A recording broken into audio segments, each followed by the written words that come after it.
Tudo da Canção Nova em um só lugar. Canção Nova Play. O Senhor esteja convosco. Ele está no meio de nós. Proclamação do Evangelho de Jesus Cristo segundo Lucas. Glória a vós, Senhor. Um dia Jesus estava ensinando.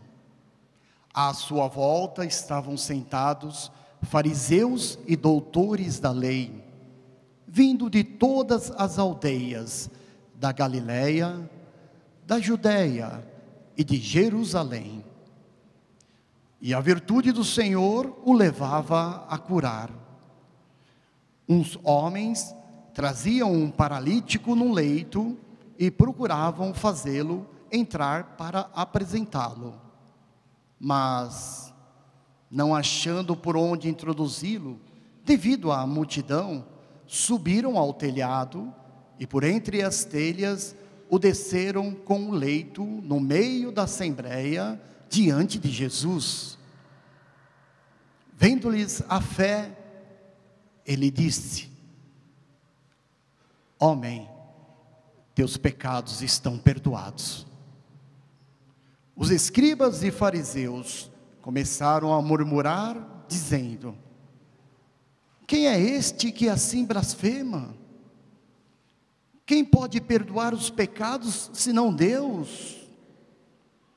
Conhecendo-lhes os pensamentos, Jesus respondeu, dizendo: por que murmurais em vossos corações? O que é mais fácil dizer: teus pecados estão perdoados? Ou dizer: levanta-te e anda? Pois, para que saibais que o Filho do Homem tem na terra poder de perdoar os pecados, disse ao paralítico: eu te digo, levanta-te, pega o leito e vai para casa. Imediatamente, diante deles, ele se levantou, tomou o leito e foi para casa, louvando a Deus. Todos ficaram fora de si, glorificavam a Deus e cheios de temor diziam: hoje vimos coisas maravilhosas. Palavra da salvação. Glória a vós, Senhor. Vamos aplaudir o Santo Evangelho.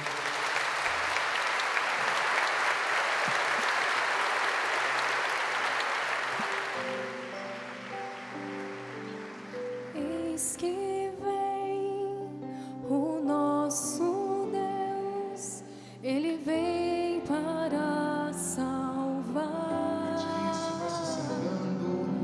Eis que vem o nosso Deus, Ele vem para salvar. Uma vez mais, canta com fé. Eis que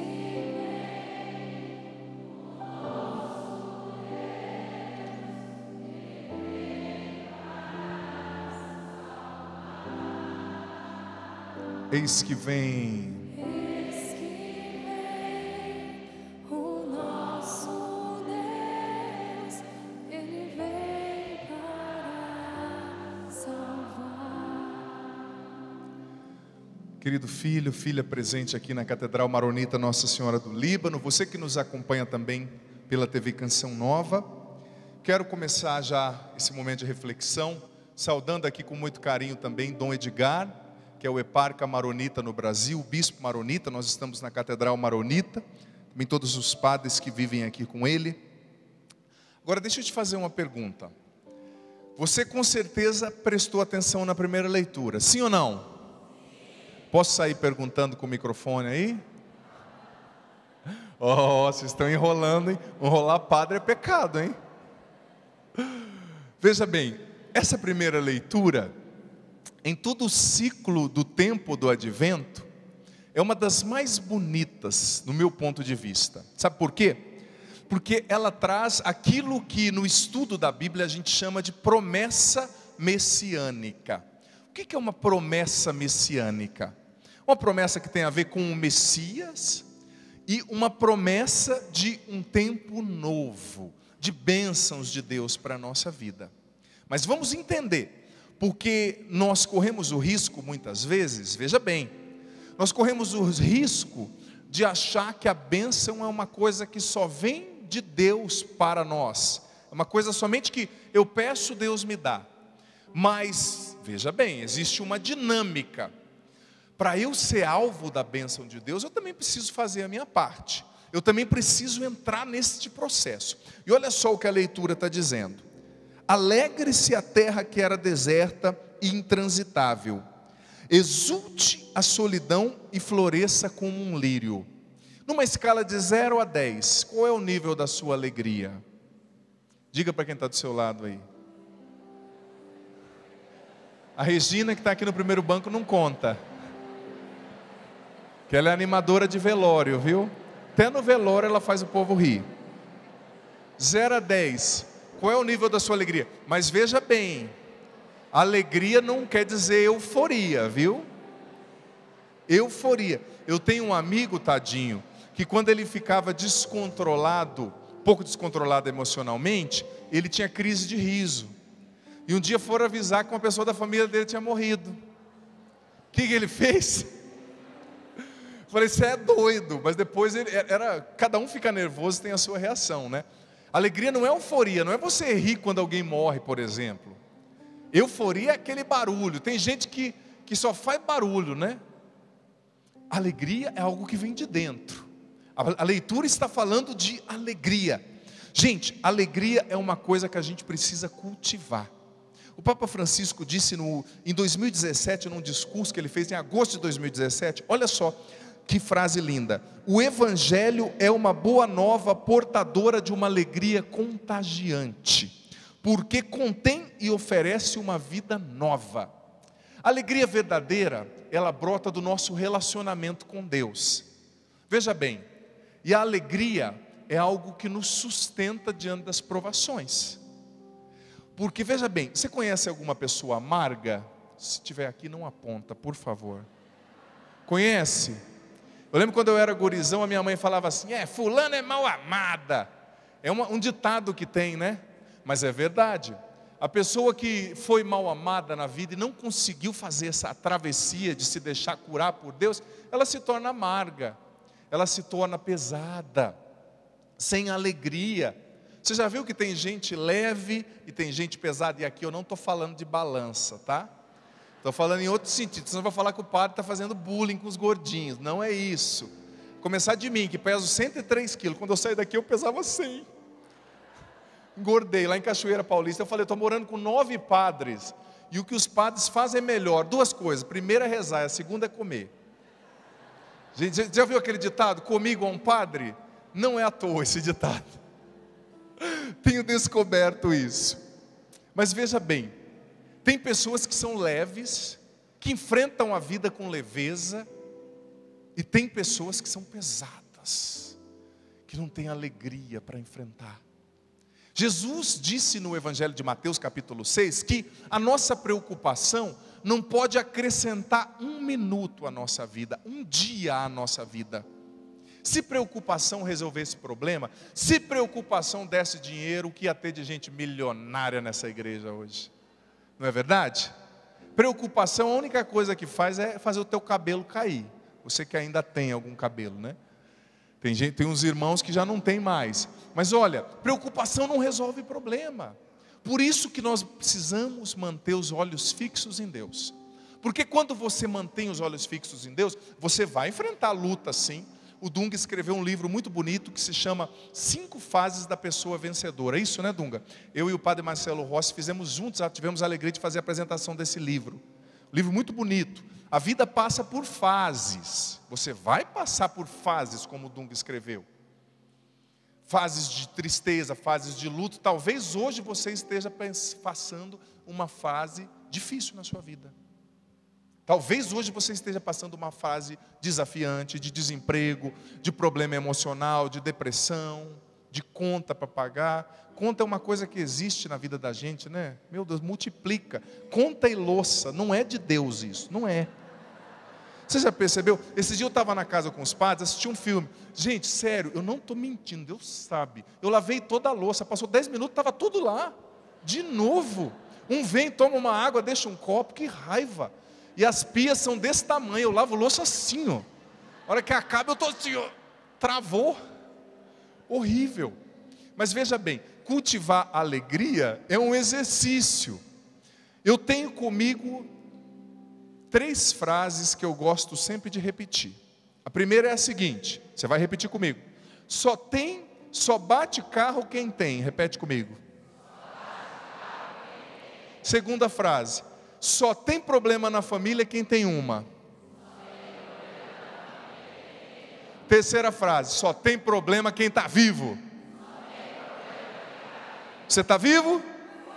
Até que se prove o contrário, eu estou vendo aí essas pessoas maravilhosas e bonitas aqui. Se não for tanto, eu estou profetizando em nome de Jesus. Vai ficar.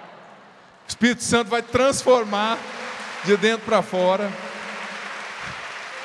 Que nem o cara que arranjou a namorada e disse assim: minha namorada, pá, tem uma beleza interior tão grande. Sabe o que eu respondi? Vira ela do avesso então. Brincadeira, brincadeira. Mas veja bem, só tem carro quem bate. Só bate carro quem tem, aliás. Tá vendo? Eu me corrigi a tempo. Me corrigi. Só bate carro quem tem um. Ao invés de você reclamar que o carro bateu, antes de tudo, Senhor, obrigado porque eu tenho um. Só bate carro quem tem. Existem 2 olhares que você pode construir diante de um problema. Você pode se sentir um coitadinho, vítima, ter dó de você mesmo. Você já viu aquelas pessoas? Tem pessoas, eu gosto de falar isso, que você pergunta, oi, tudo bem? Você se arrepende de ter perguntado. Não, padre. A pessoa chega assim, ó. Fala, meu Deus, o que foi? Sai, capeta. O exorcismo você está precisando, minha filha? Não é? Aquela dó de si. Sabe o que é, padre? Não quero nem saber. Você pode ficar triste porque você bateu o seu carro e dá raiva mesmo. Esses dias eu dei uma bate. Meu carro está parecendo uma caixinha de fósforo. Cada dia eu dou uma encolhidinha nele. Uma raspadinha aqui, outra raspadinha ali. Dá raiva, mas eu tenho um carro para bater. Obrigado, Senhor, por isso. 2 visões que você pode ter. Você pode ficar na tristeza de ter batido, ou você pode agradecer a Deus. Ninguém gosta de bater carro, claro, mas você pode agradecer a Deus por ter um. A visão da dó de si, da lamúria, ou a visão do louvor, do reconhecimento da coisa boa que existe na tua vida. Outra coisa, só tem problema na família quem tem uma. Ai, padre, meus filhos estão dando trabalho. Que bom, é sinal que você tem, né? Você tem filho, você tem família.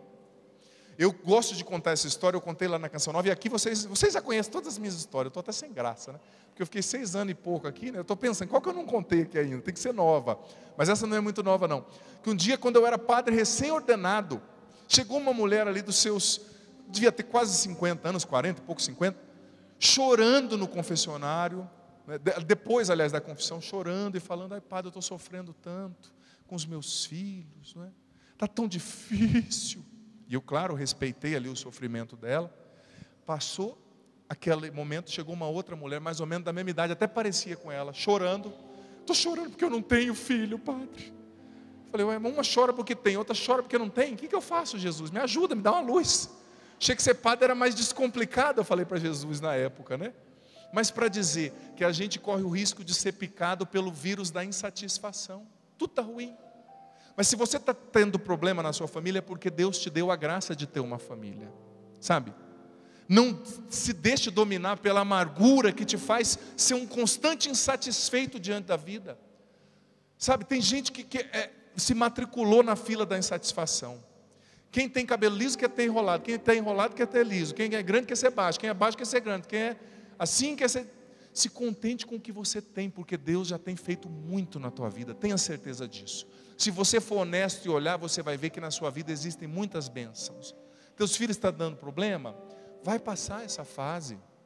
Segura firme, olha para Deus, não está tudo perdido não. Olha o que a leitura diz, versículo 3, fortalecei as mãos enfraquecidas, firmai os joelhos debilitados, dizei às pessoas deprimidas, criai ânimo, não tenhais medo. Eu digo para ti, para você que está aqui, para você que está me acompanhando, criai ânimo, não tenhais medo.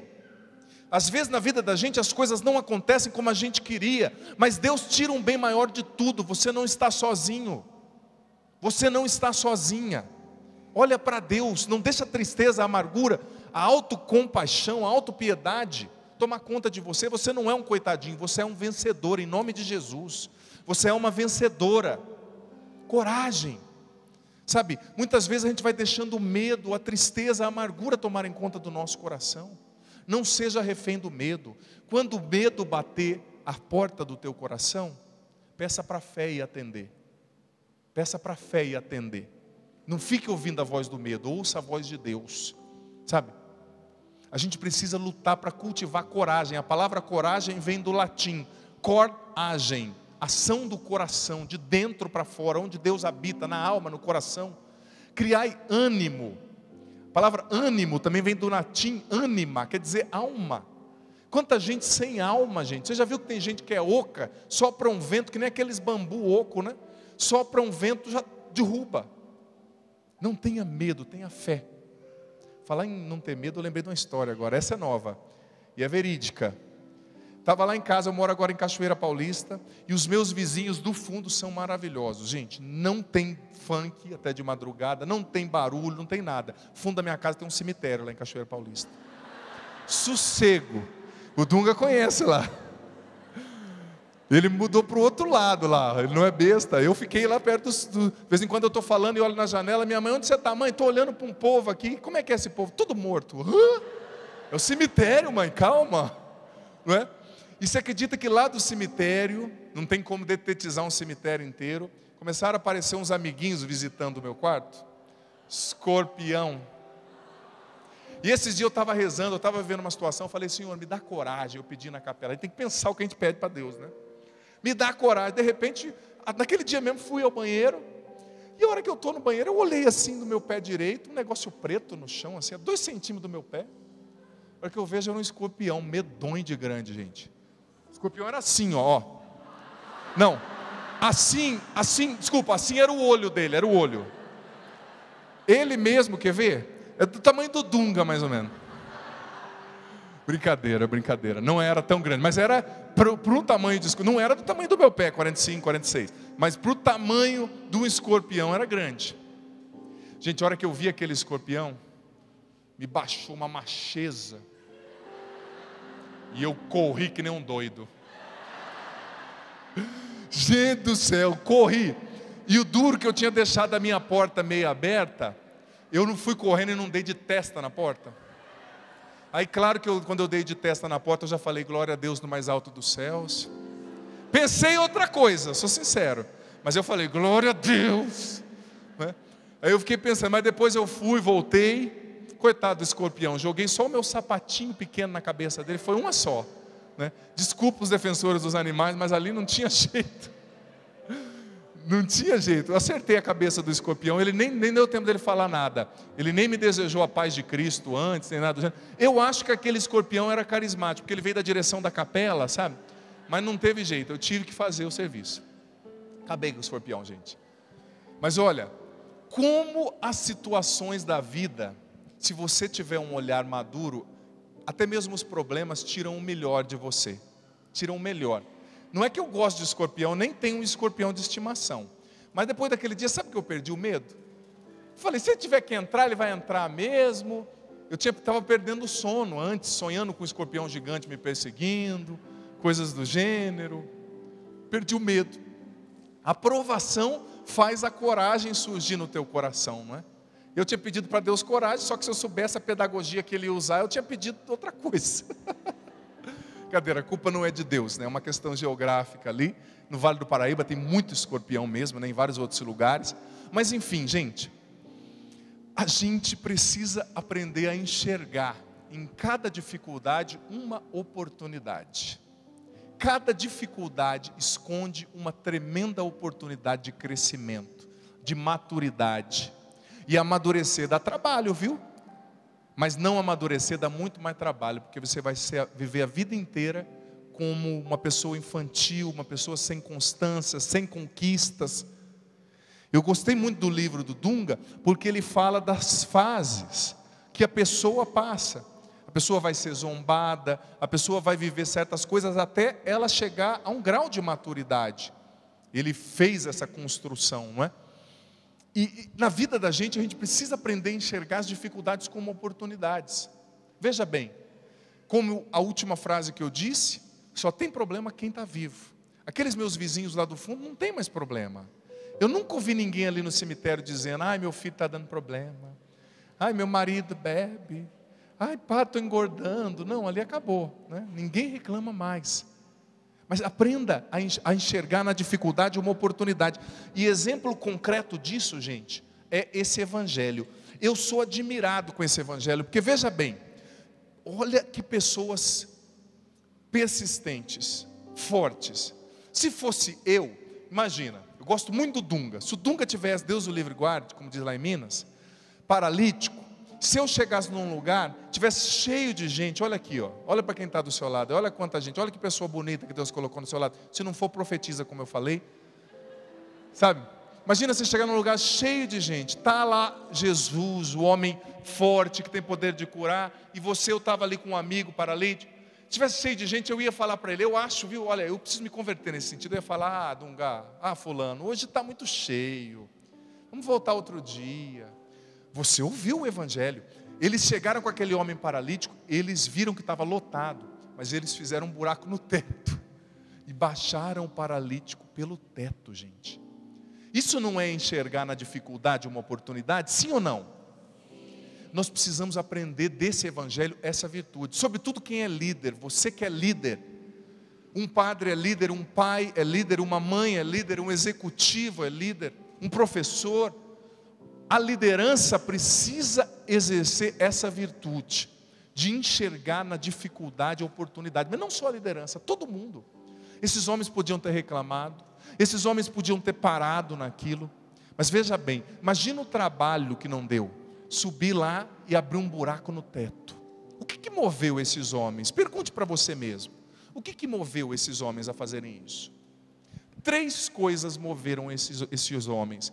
A primeira foi uma fé carismática. Eles tinham a certeza que Jesus poderia fazer algo, porque se eles não tivessem, eles não tinham se arriscado. Em primeiro lugar, se fosse eu já tinha caído do teto, quebrado o pescoço, porque eu sou desastrado. A gente que é muito grande, né?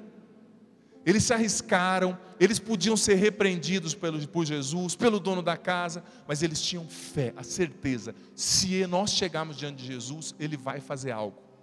Eu digo para você que está aqui, você que está em casa, independente do seu sofrimento, do seu problema, do seu desafio, se você todos os dias chega diante de Jesus, no Santíssimo Sacramento, na palavra, Ele vai fazer algo e Ele vai mudar o que é impossível para você, creia.